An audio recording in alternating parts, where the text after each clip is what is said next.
तो दोस्तों नमस्कार, मैं हूं अनिल और रेसलिंग सुपर धमाल में आपका स्वागत है। तो दोस्तों WWE रेसलमेनिया 41 में सीएम पंक को रोमन रेंस और सेथ रॉलिंस के खिलाफ हार का सामना करना पड़ा था। आपको बता दें कि मुकाबले में पॉल हेमन ने रोमन रेंस और सीएम पंक को धोखा दिया था। उन्होंने सेथ रॉलिंस से हाथ मिलाया, उनकी वजह से ही सेथ रॉलिंस की जीत हुई। इसके बाद रॉ के पहले एपिसोड में रॉलिंस और ब्रॉन ब्रेकर ने सीएम पंक और रोमन रेंस के ऊपर हमला किया था।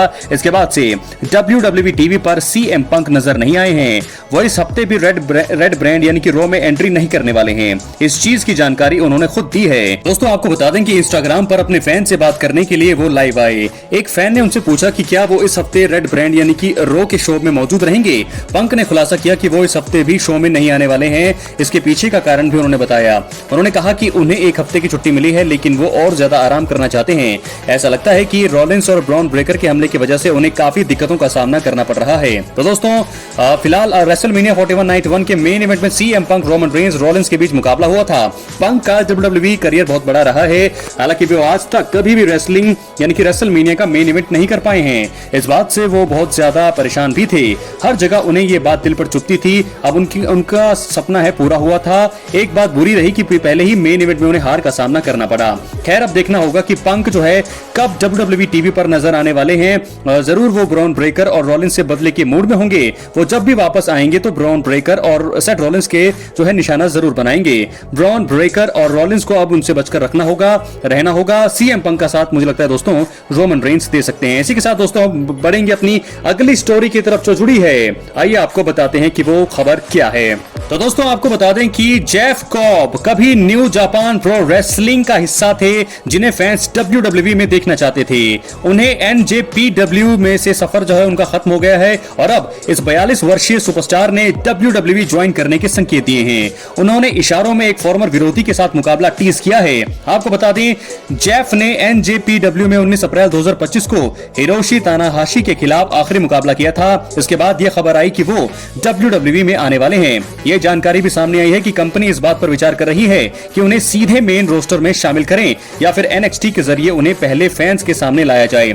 हाल ही में एक फैन ने उनके और ब्रॉन्सन रीड के बीच हुए मुकाबले को लेकर एक क्लिप साझा की है। इसके जवाब में जेफ ने पूछा कि क्या वो ये मुकाबला फिर से कर सकते हैं। ये एक तरह से इशारा था कि वो कंपनी के साथ जुड़ चुके हैं। कॉब ने ब्रॉन्सन से पूछते हुए कहा, अगर मैं वापस आता हूं तो इसको फिर से करते हैं बिग मैन। दोस्तों यानी कि ब्रॉन्सन रीड और जेफ कॉब पहले NJPW में आमने सामने आए हैं। रीड वहां जोना के नाम से रेसलिंग किया करते थे। ये दोनों कुल 8 बार आमने सामने आए हैं, जिनमें से 5 बार NJPW के इवेंट के दौरान इनका मुकाबला हुआ। उसमें से अक्सर जेफ को ही जीत मिली है। टैग टीम एक्शन के दौरान भी कॉब का पलड़ा भारी रहा है। अब देखना होगा कि अगर ये दोनों WWE में आमने सामने आते हैं तो फिर क्या होता है। Bronson read survivor series war games 2024 में हुए मैच में रोमन रेंस पर सुनामी हिट करने के प्रयास में चोटिल हो गए थे। उन्होंने जेफ कॉब के द्वारा पूछे गए सवाल पर अपना जवाब दिया और सिर्फ एक वीडियो पोस्ट करते हुए अपने विचार रखे हैं। इसमें वो अपना चश्मा उतार रही हैं। दोस्तों आपको बता दूं कि इसको एक तरह से स्वीकार करना माना जा सकता है। तो दोस्तों इस प्रकार आपको बता दें कि 42 वर्षीय सुपरस्टार WWE ज्वाइन करने के दे दिए हैं संकेत।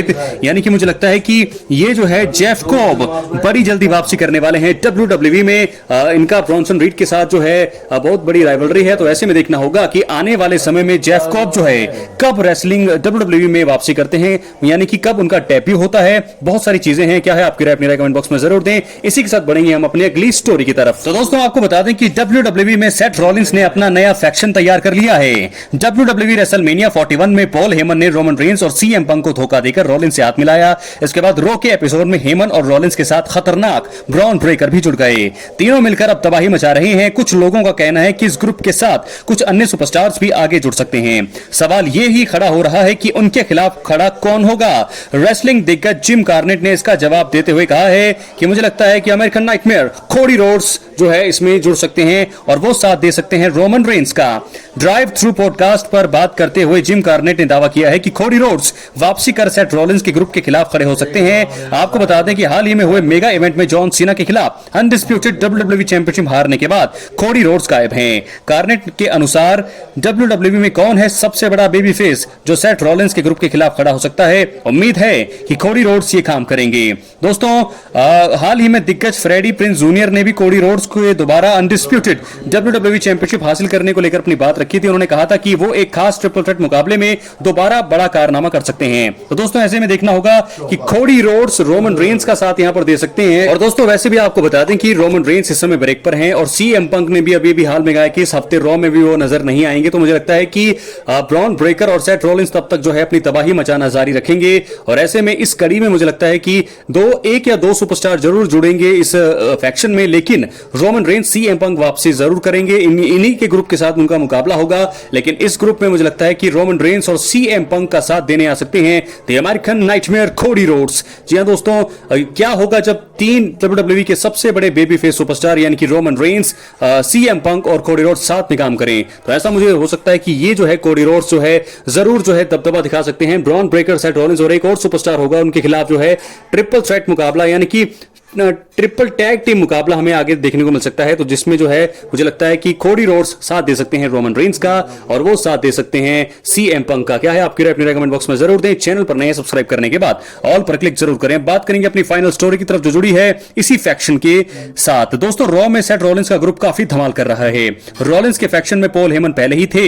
रेसलमेनिया 41 में रोमन और पंक को धोखा देने वाले पॉल हेमन ने इस ग्रुप में ब्रॉन ब्रेकर को भी जोड़ लिया है। अब आइए जानते हैं वो तीन धमाकेदार चीजें जो डब्ल्यूडब्ल्यूई रॉ में रॉलिंस का फैक्शन कर सकता है। सबसे पहले बैकलैश 2025 में सीएम पंक और रोमन रेंस को एक मैच के लिए चैलेंज कर सकते हैं सेथ रॉलिंस।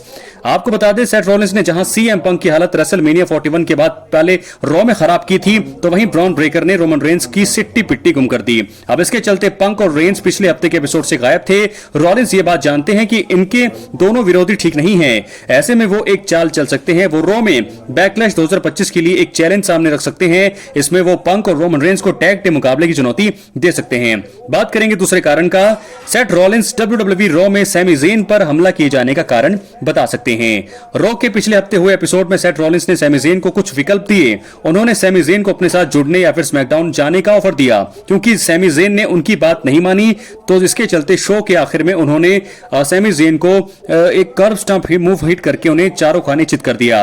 रॉलिंस अब यह बात बता सकते हैं कि उन्होंने यह फैसला क्यों किया था। सेथ रॉलिंस ये इशारा दे सकते हैं कि क्योंकि सैमी ज़ेन ने अपने असूल आगे रखे हैं, इसलिए उनका इतना बुरा हाल जो है उन्होंने किया है। बात करेंगे तीसरी चीज का। बैकलैश 2025 में ब्रॉन ब्रेकर और सैमी ज़ेन के बीच एक मुकाबला दे सकते हैं। क्या सुझाव, एक आइडिया दे सकते हैं सेथ रॉलिंस। सैमी ज़ेन के सामने दो रास्ते पिछले रॉ एपिसोड में मौजूद थे। जब उन्होंने रॉलिंस के सामने दोनों को चुनने से इनकार कर दिया, तो उन्हें जो है ब्रॉन ब्रेकर के साथ एक मुकाबला करना पड़ा। उसमें ब्रॉन ब्रेकर ने सैमी ज़ेन को काफी नुकसान पहुंचाया। अब क्योंकि रॉ में दोनों का मैच के साफ अंत नहीं हुआ, तो रॉलिंस बैकलैश 2025 में ब्रॉन ब्रेकर और सैमी ज़ेन के बीच एक नो डिस्क्वालिफिकेशन मुकाबले का सुझाव दे सकते हैं। इस मुकाबले में रोमन रेंस या सीएम पंक आकर सैमी ज़ेन की मदद कर सकते हैं। तो दोस्तों इस प्रकार तीन धमाकेदार चीजें जो रॉ में रॉलिंस का फैक्शन कर सकता है, मैंने आपको बता दी हैं। तीन धमाकेदार चीजें क्या होने वाला है, मुझे लगता है कि बैकलैश 2025 के लिए चैलेंज करेंगे, लेकिन अब जो है मुझे नहीं लगता कि ऐसा होने वाला है, क्योंकि एक हफ्ते से कम समय बचा है और पंक और रोमन रेंस मुश्किल हैं जो आने वाले हैं। और ऐसे में मुझे लगता है कि और चीजें हो सकती है। सैमी ज़ेन के साथ मुकाबला हो सकता है। बहुत सारी चीजें। अपनी राय कमेंट बॉक्स में जरूर। चैनल पर नए सब्सक्राइब करें। बहुत बहुत धन्यवाद।